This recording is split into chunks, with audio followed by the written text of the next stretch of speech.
आता बघूया टॉप 9 महत्त्वाच्या बातम्या।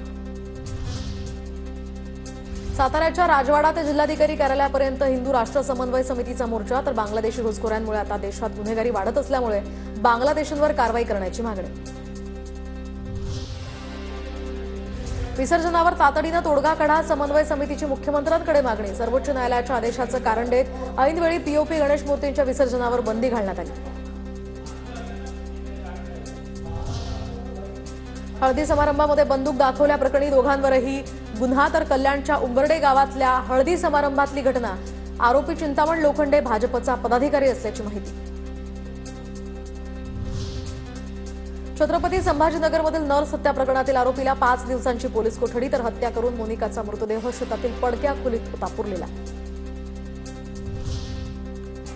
राज्यातील अनधिकृत कबूतरखान्यांच्या विरोधात मनसेची पर्यावरण सेना आंदोलन करणार। तर दादरच्या शिवाजी पार्कपासून या आंदोलनाला सुरुवात। अटल सेतू आज 8 तास बंद राहणार, त्यामुळे नवी मुंबई आणि पुण्याकडे जाण्यासाठी वाहन चालकांना पर्यायी मार्गाचा वापर करावा लागणार। दुपारी 1 वाजल्यापासून वाहतूक पूर्ववत होणार। एससीबीसी 10वी-12वीच्या परीक्षा सुरू। तर देश विदेशातील 7,800 केंद्रांवर 42 लाख विद्यार्थी परीक्षा देणार। काल पहिला पेपर पार पडला।